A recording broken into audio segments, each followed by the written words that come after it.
Hi, I'm Marna, and this is the Dolls Rescue Channel. And I can't believe that it's actually April 15th already, and spring has gotten off to a fast start. Darren and I have already attended my oldest son's mountain biking race and my daughter-in-law's marathon.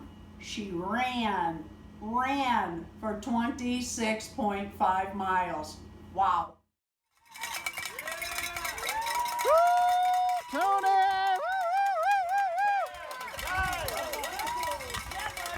All right!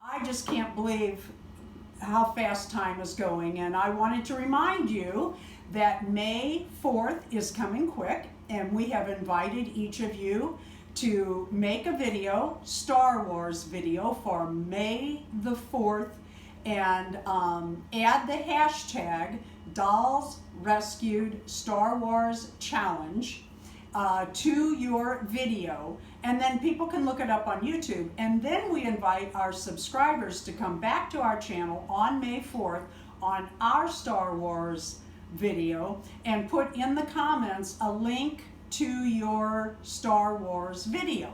And we hope you will all do that. I've given quite a few ideas and DIYs on what you can do to get your dolls ready. The Star Wars Challenge can be anything Star Wars. But of course we're encouraging our dolly friends, and so I've been giving ideas. For your baby dolls, for your bitty babies and your baby alives and your reborns, I have made bibs in the past, and I made these up, and I've shown you how I've used for the dolls. I actually use a soup bowl, and then I take a cup and lay that down for my pattern. These I made larger because after this video I'm actually sending these to my great-grandson, whose dad and grandpa, in fact the mountain bike racer, are big Star Wars fans. So I'm sending this off to my great-grandson. This one I wanted to show you is 4 layers, and it has a, I took a washcloth, a new washcloth, and I used that for my pattern.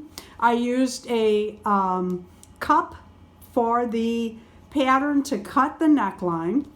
I took double bias tape, ran that all around the edge, and then I started the bias tape with a zigzag stitch, brought that down, attached it to the neck, and took it back up almost exactly. Look at that, I almost did it exactly.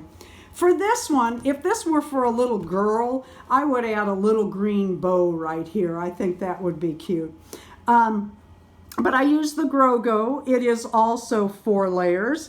The 4 layers are the cotton print, a brand new washcloth, some raincoat or waterproof fabric, and then something on the back. The reason is when you're using this for a baby alive that actually eats, or a human baby, you want it to absorb, and then you want something underneath there, that raincoat fabric, so that it doesn't get on their clothing, and then that just makes it look nicer on the back. So that's what I made this week. You can make these smaller for your baby dolls, and that would be really cute for the Star Wars video challenge on May 4th. When you're making bibs for an actual baby, when they start eating cereal and solid foods, they're a mess, and they throw their head around, and they do, they dribble it and they spit it, and having an extra large bib on them really helps. And you can also do this where you can take it and wipe the face and just throw that in the wash machine. So why is my Blythe Daisy in this shot? Well, I wanted to tell you, I'm excited to tell you that as of today, Daisy has over 90 miles riding a bicycle, just since Easter. It's good to be back on our bikes. I hope we can continue and lengthen our rides. It is so healthy, not only for the body, but for the mind. So we hope this weekend, in fact today, to have 100 miles on my Daisy. Come back and see. We are going to have another video of out and about. Yesterday we went to lunch. Thank you for watching the Dolls Rescued channel. Please like, comment, and subscribe.